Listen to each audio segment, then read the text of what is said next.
우리에게는 뇌과학이 필요합니다. 우리의 생각, 감정, 행동을 조정하는 정체, 즉 뇌의 습관을 이해해야만 무의식에 끌려다니지 않고 내가 원하는 곳을 위해 삶의 고삐를 잡을 수 있으니까요. 무의식에 지배당하거나 타인에 휘둘리지 않고 모든 삶의 변곡점에서 주체가 되는 삶. 이처럼 바르고 현명한 행복이 어디 있을까요?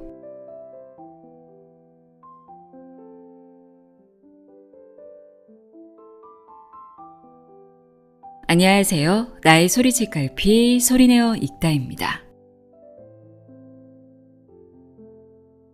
수많은 실수와 후회 앞에서 그때 내가 왜 그랬지? 나는 도대체 왜 이럴까? 라는 고민을 해본 적이 있으실 겁니다. 이제는 이런 질문을 뇌는 왜 이렇게 반응할까?로 바꿔보는 건 어떨까요? 뇌의 기본적인 메커니즘을 이해하는 순간 삶의 문제들이 완전히 새롭게 보이기 시작한다고 이야기하는 책입니다. 이케가야 유지의 나답게 살고 싶어서 뇌과학을 읽습니다입니다. 저자는 도쿄대학교 약학부 교수이자 최고 권위의 뇌과학자입니다. 기업과 창조적 사고의 중심인 해마를 주제로 삼아 연구에 전념하고 있으며 삶이 흔들릴 때 뇌과학을 읽습니다 등 다수의 책을 출간해 실용적이고 유용한 최신 뇌과학 연구를 대중의 눈높이에 맞춰 소개하고 있습니다. 저자는 뇌의 작동 원리를 알면 인생의 난이도가 확 낮아질 수 있다고 말합니다. 잘못된 선택이나 불필요한 감정의 후폭풍에 에너지를 낭비하지 않을 수 있다는 건데요. 예를 들어 타인과 자꾸 비교하느라 자신에게 집중하지 못하고 있다면 그것은 개인의 성격 탓이 아니라 뇌의 본능적인 반응이라는 것을 이해하는 겁니다.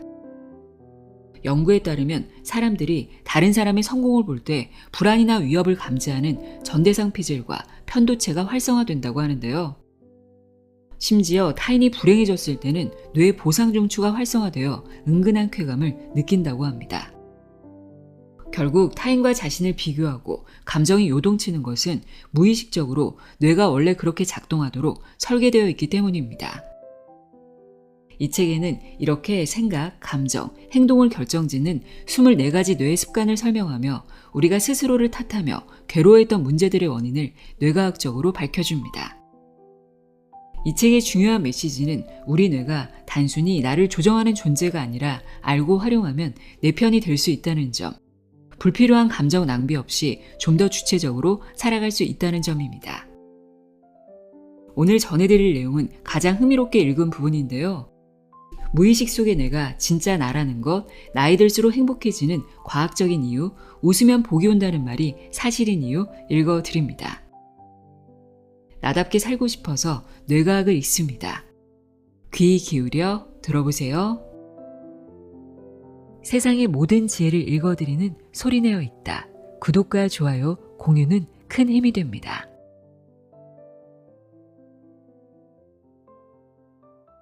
생각을 조정하는 뇌의 비밀. 우리의 마음과 행동은 조정당하고 있다. 자유가 불편한 뇌.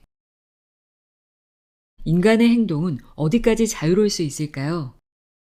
우리는 매우 자유롭게 행동한다고 생각하지만 사실 알고 보면 본인조차 알아차리지 못한 행동 습관 때문에 자기도 모르게 틀에 박힌 활동 패턴을 보입니다. 노스이스턴 대학교의 알버트 라줄로 바라바시 박사팀이 진행한 아주 충격적인 연구를 살펴봅시다. 바라바시 박사팀이 주목한 것은 휴대전화입니다. 통신사에는 사용자가 언제 어디에 머물렀는지에 대한 상세한 데이터가 보관되어 있습니다. 연구팀은 5만 명의 휴대전화 사용 이력을 3개월에 걸쳐 조사하여 사람들 개개인의 이동 엔트로피를 산출했습니다. 엔트로피란 무질서한 정도를 나타내는 척도입니다. 조사 결과 엔트로피는 겨우 0.8비트에 불과했습니다. 즉 어느 곳에 있는지에 대한 불확실성이 1.74로 놀라우리만큼 낮은 것입니다. 즉 평소의 행동 패턴을 알면 이 사람이 어디에 있을지 평균 2곳 이내로 좁힐 수 있다는 뜻입니다. 다음으로 연구팀은 파노 부등식 계수를 계산했습니다. 파노 부등식 계수란 인간의 이동 패턴을 정확히 예측하는 확률을 말합니다. 그런데 무려 평균 93%라는 수치가 나왔습니다. 불규칙한 생활 패턴을 보이는 사람들조차 80% 밑으로 떨어지지 않았습니다. 즉, 우리의 행동은 80% 이상 정해진 습관에 따른다는 것입니다. 바라바시 박사팀은 다음과 같은 결론으로 논문을 마무리했습니다. 인간은 변화와 자발성을 간절히 원하지만 생활 패턴은 강한 규칙성에 얽매여 있다.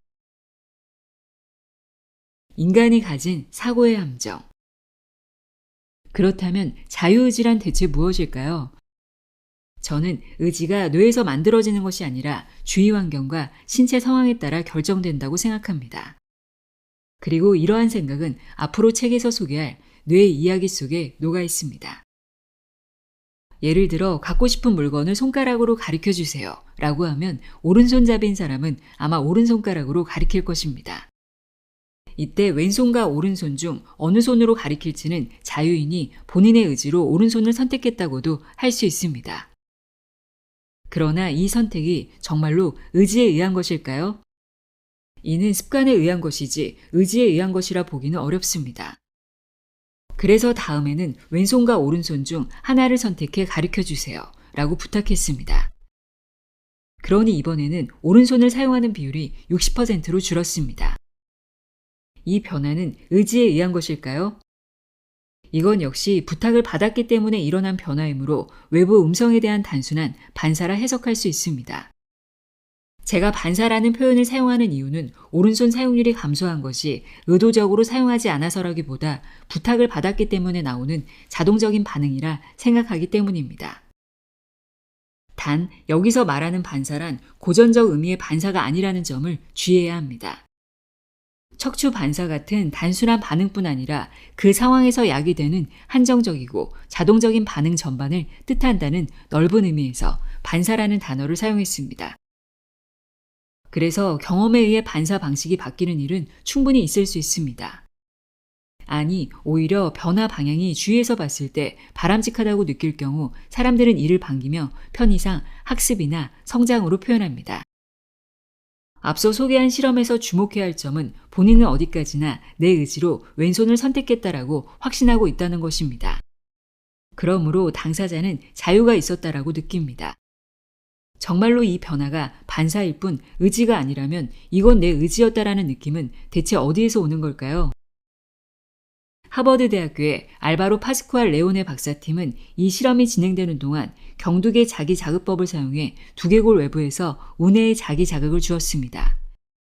그랬더니 오른손을 선택하는 비율이 60%에서 20%까지 떨어지고 왼손을 많이 사용하게 되었습니다. 당사자는 자극을 받았다는 사실을 모른 채 어디까지나 내 의지로 왼손을 선택했다고 굳게 믿고 있다는 점이 참 흥미롭더군요. 이러한 실험을 통해 알 수 있는 사실은 실제 행동의 대부분이 환경이나 자극 또는 평소 습관에 의해 결정된다는 것입니다. 이렇게 말하면 설마 인간에게 자유의지가 없을 리가, 내 결정이 단순한 반사라니 믿을 수 없어 라며 불쾌함을 느끼는 분들도 계실지 모릅니다. 하지만 이 말은 꼭 드리고 싶습니다. 바로 그 감정조차도 그렇게 생각한 이상 이미 일종의 반사라고 말입니다. 왜냐하면 다른 감정을 품을 자유가 있었을 테니까요. 제 의견에 긍정적인 반응을 보일 수 있었음에도 그러지 않았다는 건 역시 사고 습관이나 환경적 요인 때문이라고 봐야 합니다. 그런데도 우리는 내가 판단했어, 내가 분석했어 라고 자신만만하게 착각합니다. 그 착각이야말로 인간이 가진 사고의 함정인 줄도 모르고 말이죠. 스스로 결정을 내렸다는 착각. 편견이나 독단에 빠지지 않고 명쾌한 이론과 분석에 기초하여 공평하고 합리적으로 판단하는 것. 참으로 이상적인 규범적 행동입니다. 그런데 이것이 과연 인간에게 가능할까요? 가령 단순한 예로 우리는 어떤 기준으로 점심 메뉴를 고를까요? 건강 상태, 어제 먹은 메뉴와의 중복 여부, 필요한 영양분, 제철 재료, 음식 가격과 주머니 사정, 맛과 품질 등 고려해야 할 기준은 끝이 없습니다. 그렇다면 대체 어디까지 고려해 결단해야 할까요? 모든 요인을 고려하는 것은 불가능합니다. 그렇기 때문에 합리적인 결정을 했다고 생각해도 왠지 그냥이라는 막연한 느낌이 앞서는 경우가 많습니다. 실제로는 개개인의 뇌에 심어진 사고 습관이 눈앞의 정보에 반응하고 해석하는 데에 편향적인 영향을 줬겠죠. 극단적으로 말하면 우리가 보이는 반응은 이미 정해져 있다고 말해도 과언이 아니라는 것입니다. 실제로 뇌를 자극하자 왼손을 사용하게 되었다는 실험 결과에 대해서도 뇌가 자극에 어떻게 반응할지는 이미 정해져 있다라고 해석할 수 있습니다. 역시 의지란 내 힘으로 결정했어 라고 착각하는 일종의 환상이라고 말할 수밖에 없네요. 무의식 속의 내가 진짜 나이다. 좀 더 일상적인 경우를 생각해 볼까요?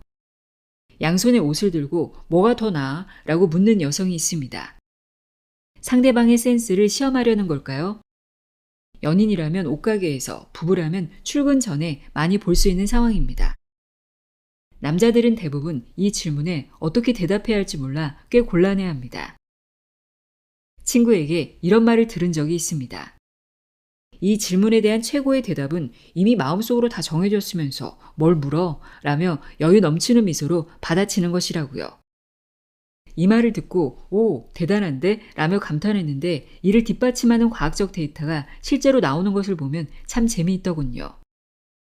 그런 일련의 연구들 가운데 제가 가장 놀란 것은 파도바 대학교의 실비아 갈디 박사팀이 한 실험입니다.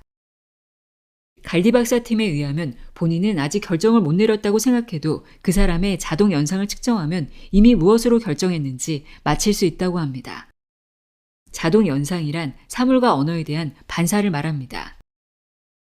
실험에서는 이탈리아의 소도시 비첸차에서 미군 기지를 확장하는 정책에 관한 의견을 129명의 주민에게 물었습니다. 이 정책은 당시 언론에서도 열띤 찬반 대립을 보인 화두였습니다. 실험은 다음과 같이 진행되었습니다. 눈앞에 있는 모니터에 다양한 영상과 단어가 뜨는데 모니터에 뜬 단어가 좋은 것이면 왼쪽 버튼을 누르고 나쁜 것이면 오른쪽 버튼을 누르게 하는 것입니다. 이때 버튼은 최대한 빠르고 정확하게 눌러야 합니다. 모니터에는 좋고 나쁨이 명확한 단어와 함께 미군기지 관련 사진이 뜹니다. 그리고 이때 버튼을 누르기까지 걸리는 반응 시간과 판단 오류 빈도를 측정합니다. 실제로 버튼을 의식적으로 선택하기는 어렵습니다. 반사적으로 이루어지기 때문에 당연히 그 사람의 호불호가 그대로 드러날 수밖에 없습니다. 이것이 자동 연상입니다.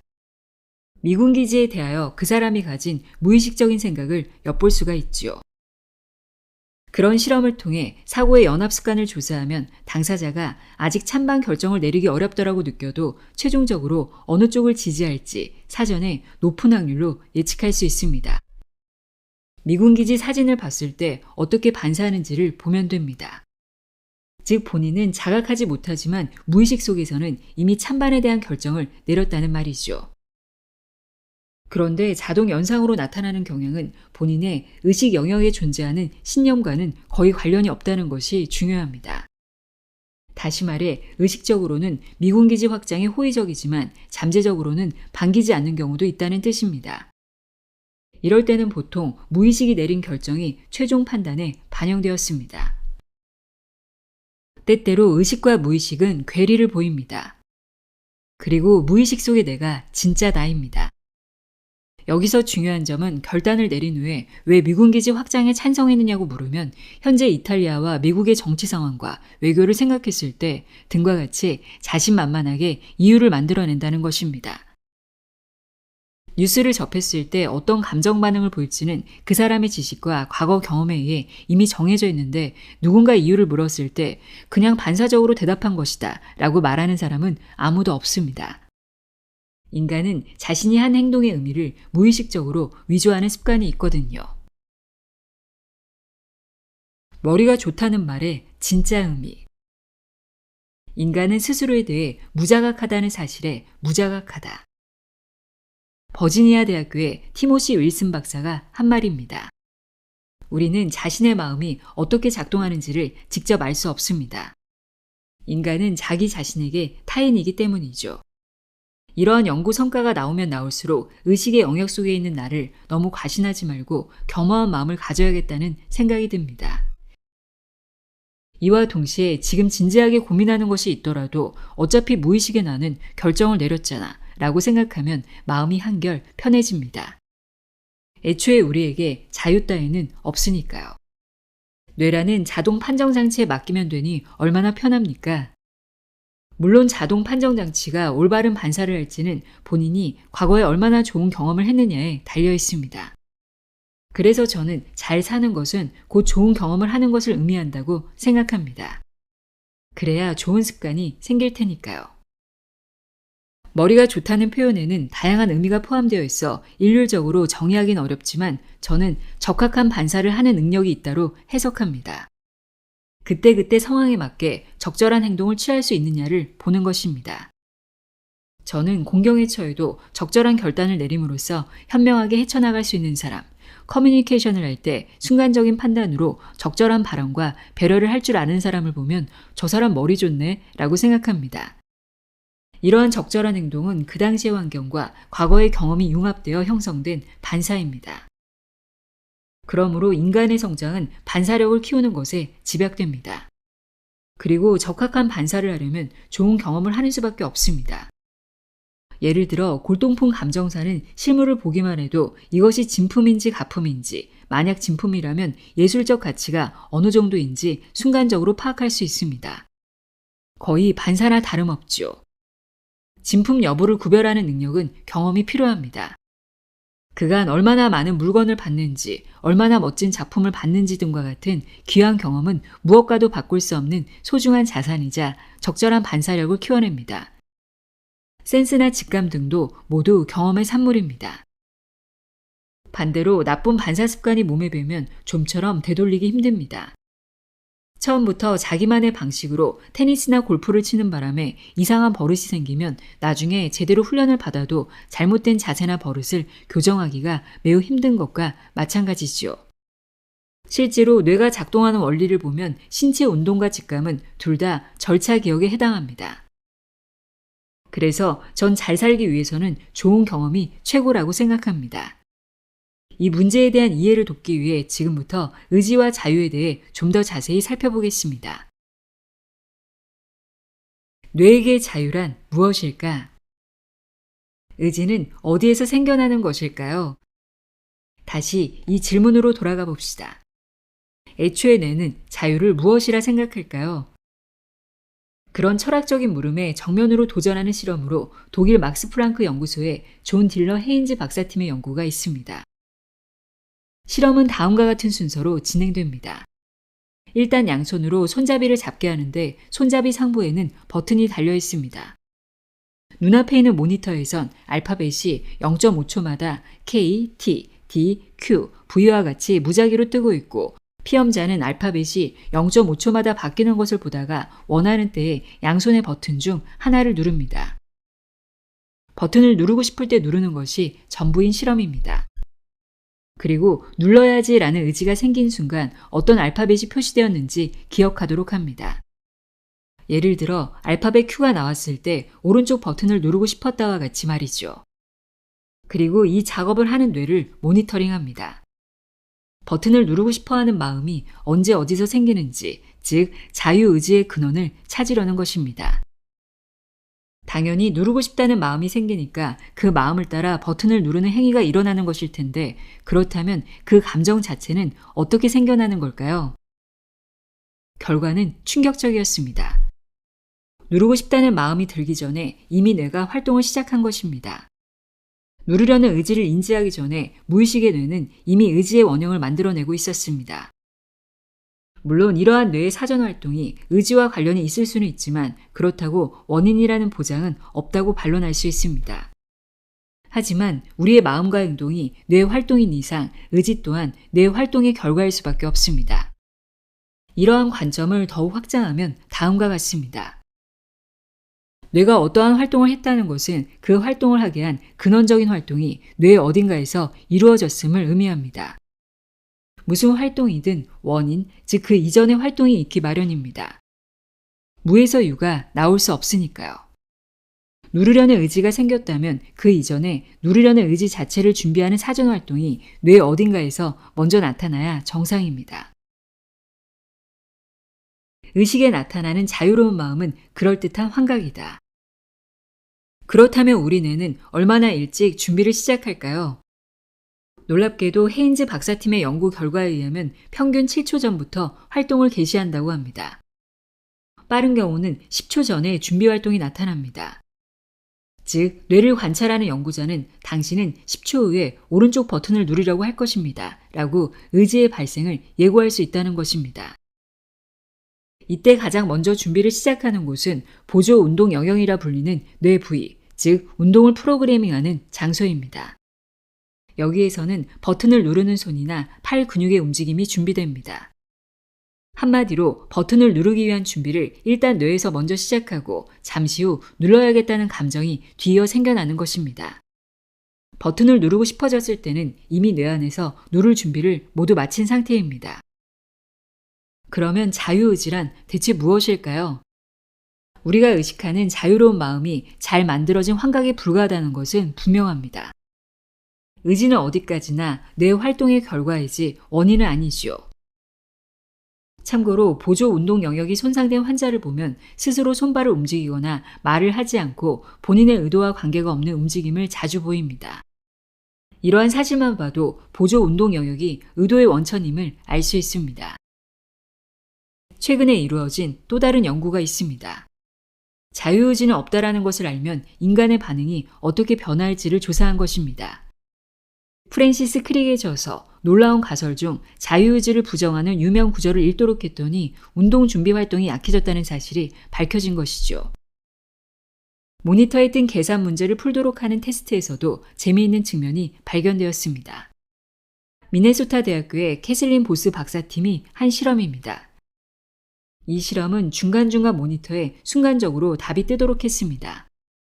그러자 자유의지가 있다고 믿는 상태에서는 답이 보여도 보지 않은 척 문제를 푸는 경향이 있었는데 그에 반해 사실 자유의지 같은 건 없다라는 결정론적 개념을 알려준 뒤로는 순간적으로 모니터에 뜬 답을 커닝하여 푸는 경향이 강해졌습니다. 보스 박사는 이 결과를 자유의지를 부정당하면 마음대로 행동하는 것에 대한 궁극의 변명거리를 얻게 되는 셈이라고 해석합니다. 좀 더 있는 그대로 받아들이게 된다는 의미지요. 내 마음대로, 뇌 마음대로. 나이가 들수록 행복해지는 과학적 이유. 행복을 느끼는 뇌. 뉴욕 주립대학교 스토니 브룩 캠퍼스의 아서 스톤 박사팀이 발표한 논문입니다. 미국인 35만 명을 대상으로 인터뷰를 진행하여 그들의 행복감이 나이 들면서 어떻게 변화하는지를 평가했습니다. 질문은 가족 구성과 직업부터 인생관까지 다양하게 주어졌으며 매달 2만 명씩 1년에 걸쳐 집계한 대규모 데이터입니다. 분석 결과에 따르면 인생에서 느끼는 행복감은 U자 곡선을 그린다는 사실을 알 수 있었습니다. 즉 20세 이전까지 높았던 행복감은 20대에 들어서면서 단번에 떨어지고 40대, 50대 초반까지 가장 침체한 모습을 보입니다. 그리고 이 시기를 지나면 다시 회복하기 시작해 조사된 범위 내에서 보면 최고령인 85세를 향할수록 서서히 상승합니다. 인생의 피크는 노년기였습니다. 이러한 경향은 자녀와 배우자의 존재 같은 생활 환경 인자의 영향을 거의 받지 않기 때문에 나이가 들에 따라 일어나는 보편적 변화라 할 수 있죠. 한창 일할 나이일 때는 시간에 쫓겨 자신의 마음을 돌아볼 여유가 없습니다. 하지만 그 시기를 잘 견뎌내면 행복이 기다리고 있는 것입니다. 참고로 스톤 박사팀은 부정적 감정에 대해서도 분석했는데 스트레스, 불안, 분노의 감정은 젊을 때 가장 강하고 나이가 들면서 서서히 줄어들었습니다. 한편 슬픔의 감정은 나이와 상관없이 거의 일정했죠. 여성의 감정 기복이 좀 더 큰 경향이 있지만 통계학적으로 남녀 간의 차이는 무시할 수 있는 정도였습니다. 이러한 연구 결과를 보니 40이 되니 유혹에 미혹되지 않았고 50이 되니 하늘의 뜻을 알았으며 60이 되니 들리는 족족 이치를 깨달았다 라는 논어의 한 구절이 생각나네요. 인간은 나이가 들면서 심경의 변화를 겪습니다. 보통 마음이 평온해지고 삶의 지혜가 생기지요. 중요한 국면에서도 침착하게 대응하고 살아있음에 그저 감사하게 됩니다. 그러나 주의할 것도 있습니다. 바로 노인성 우울증입니다. 전반적으로 나이가 들면서 마음이 평온해진다는 건 다들 아는데 의외로 고령자의 우울감에 대해서는 잘 모르는 듯합니다. 사실 우울증은 고령자에게서 많이 나타나거든요. 우울증과 조울증 환자의 40%가 60세 이상의 고령자라고 합니다.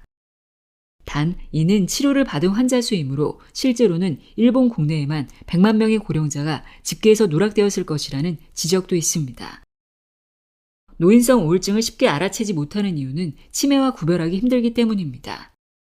기억력과 집중력 감퇴는 노인성 우울증의 전형적인 증상입니다.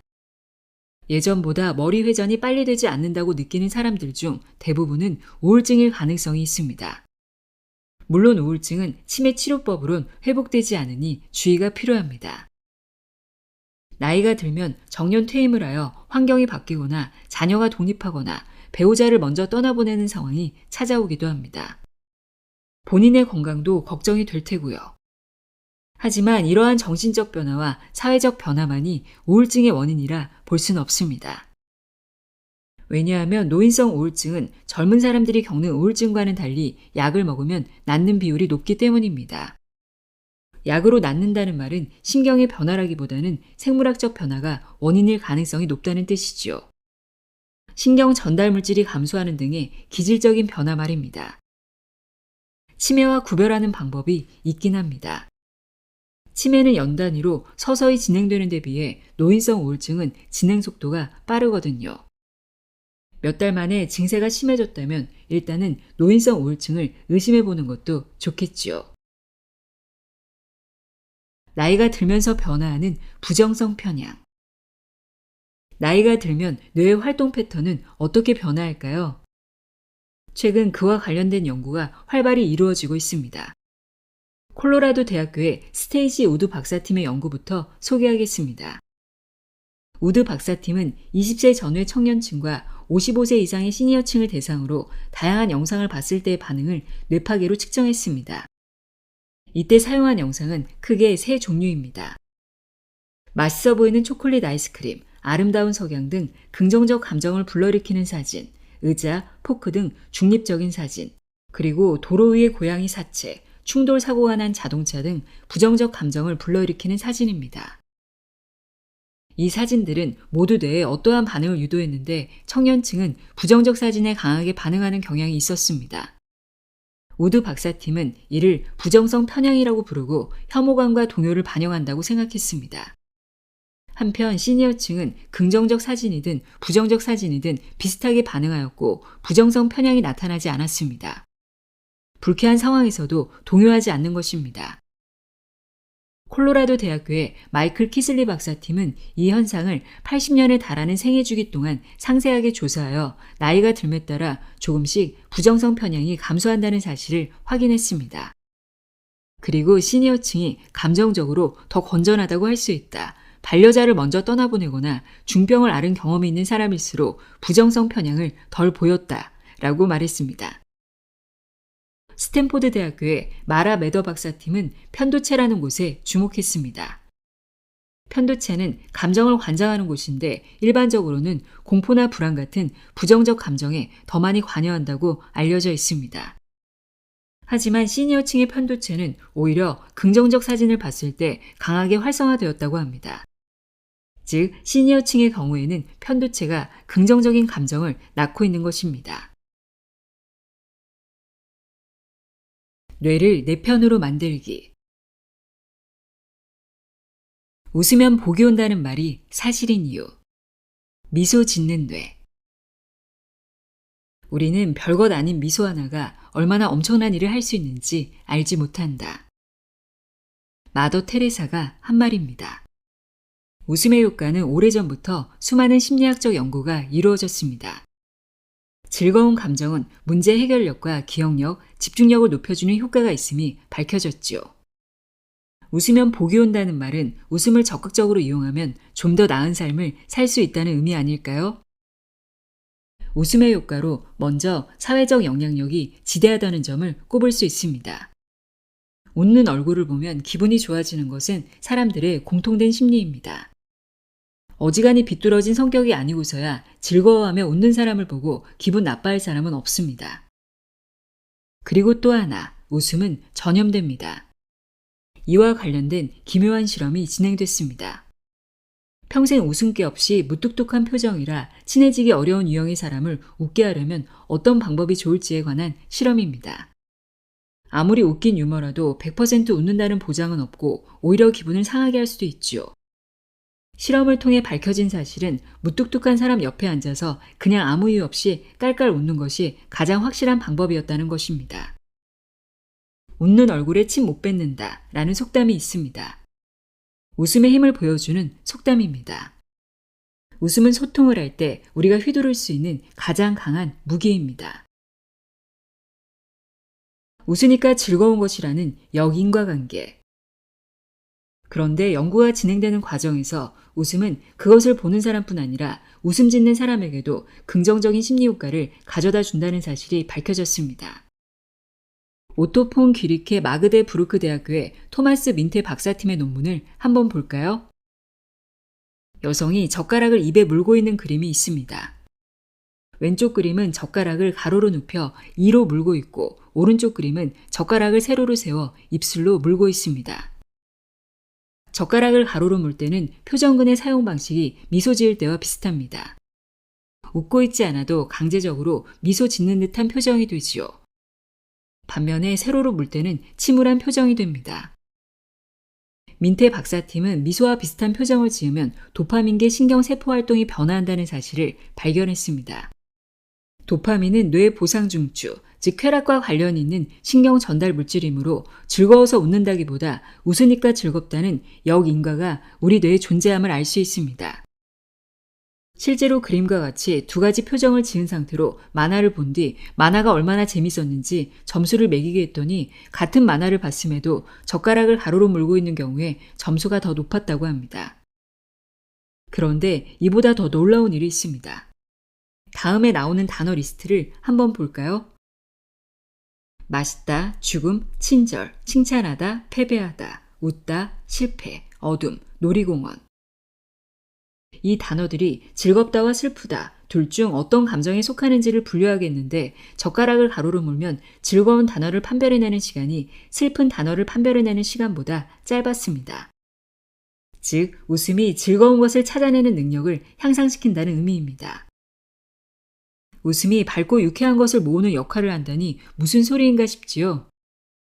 이를 뒷받침하는 근거를 보톡스 실험에서 찾을 수 있었습니다. 보톡스가 가진 의외의 효과. 미용에 관심 있는 여성이라면 보톡스에 대해 잘 알 것입니다. 피부 노화를 막는 마법의 물질이죠. 실제로 보톡스는 식중독의 원인이라 알려진 보툴리누스균의 독소입니다. 보툴리누스균에 의한 식중독은 증상이 경미한 경우엔 사지 마비 정도로 그치지만 심한 경우엔 호흡곤란으로 사망에 이를 수 있습니다. 즉, 보톡스에는 근육을 이완시키는 작용이 있습니다. 이 독소를 얼굴에 주입하면 안면 근육의 움직임이 둔화되어 주름이 잘 생기지 않죠. 이것이 바로 노화를 막는 원리입니다. 다양한 표정을 지을 수가 없다는 단점이 있긴 하지만 외모가 점점 늙어가는 것이 두려운 부유층이나 연예인들을 중심으로 널리 사용되고 있습니다. 보톡스의 효과와 관련하여 서던 캘리포니아 대학교의 데이비드 닐 박사가 흥미로운 연구 결과를 발표했습니다. 보톡스를 맞으면 상대의 감정을 읽기가 힘들다는 것입니다.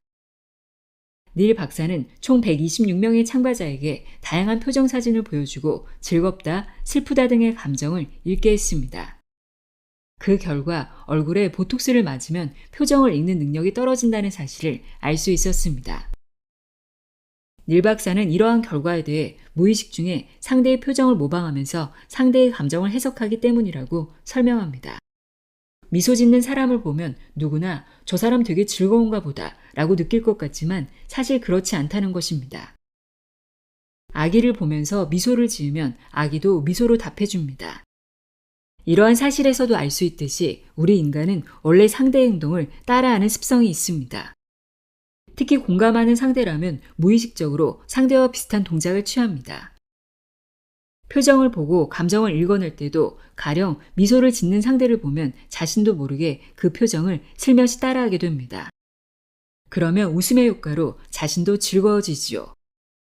우리는 따라했더니 즐거워지네. 그 말은 저 사람도 즐거웠다는 건가? 라고 추론하며 상대의 감정을 읽는 것입니다. 이렇게 생각하니 웃음이 타인에게 전염된다거나 웃으면 즐거운 단어를 빨리 가려낸다는 그 신기한 연구 결과가 이해되지요. 전 이런 놀라운 연구 결과를 보면 많이 웃어서 자글자글해진 노인들의 눈가주름이 멋진 인생을 살았다는 증표로 주어진 훈장 같다는 생각이 듭니다. 분명 많이 웃는 사람들과 함께 살아온 것이겠죠. 참고로 대화를 하다가 상대가 커피를 마시면 자기도 컵에 손을 뻗고 상대가 턱을 괴면 자기도 턱을 괴는 등 자기도 모르게 상대의 행동을 따라하면 상대가 나에게 더 호감을 느끼게 된다고 합니다. 원숭이들도 자신의 행동을 따라하는 인간을 좋아한다고 하니 아무래도 흉내에는 종을 초월하여 호감을 느끼게 만드는 힘이 있는 모양입니다. 인간은 왜 웃을까? 그런데 인간은 왜 웃는 걸까요? 이는 철학적으로도 오래된 질문입니다. 앞에서 든 몇 가지 실험 사례를 보더라도 인간의 마음은 웃음 짓는 능력을 적극적으로 이용하는 게 분명합니다. 사실 인간은 웃는 얼굴 외에도 표정이 매우 풍부한 동물입니다. 표정을 짓기 위한 얼굴 근육이 다른 동물에 비해 훨씬 발달했거든요.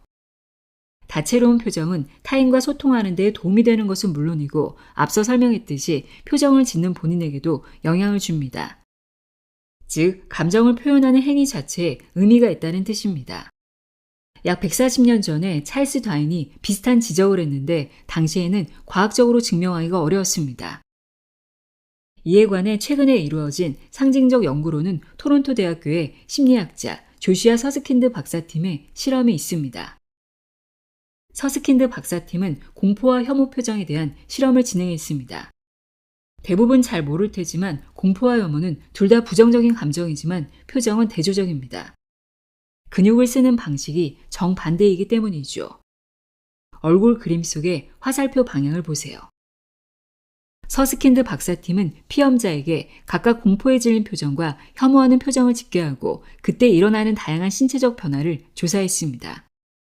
여기서 주의할 점은 피험자가 실제로 공포나 혐오를 느껴서 자신의 감정에 따른 표정을 지은 것이 아니라 그냥 공포와 혐오를 느끼는 척을 한 것뿐이란 사실입니다.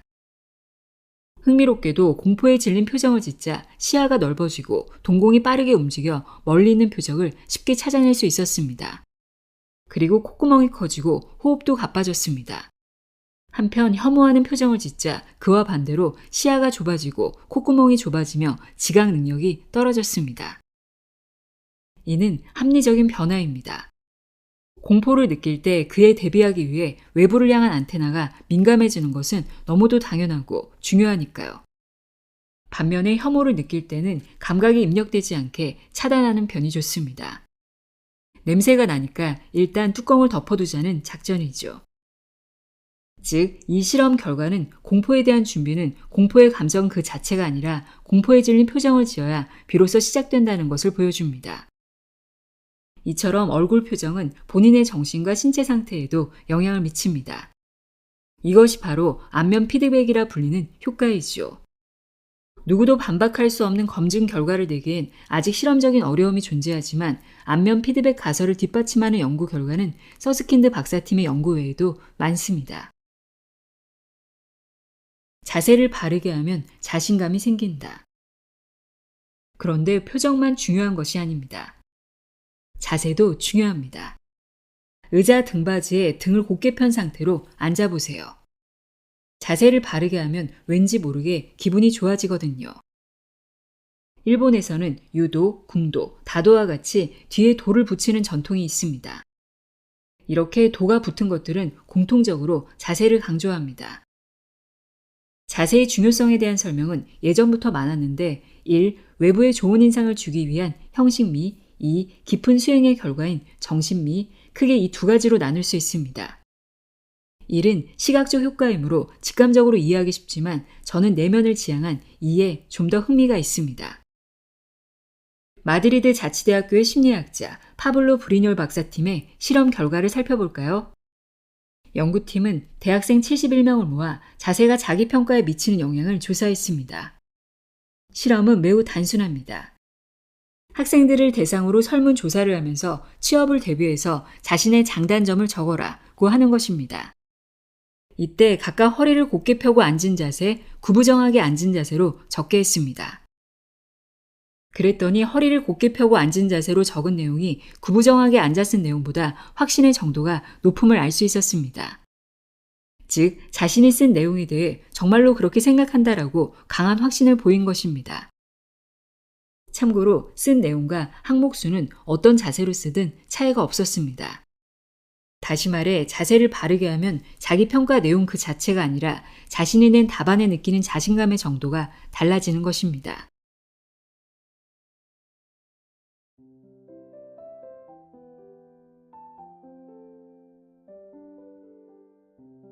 나답게 살고 싶어서 뇌과학을 읽습니다. 읽어드렸습니다.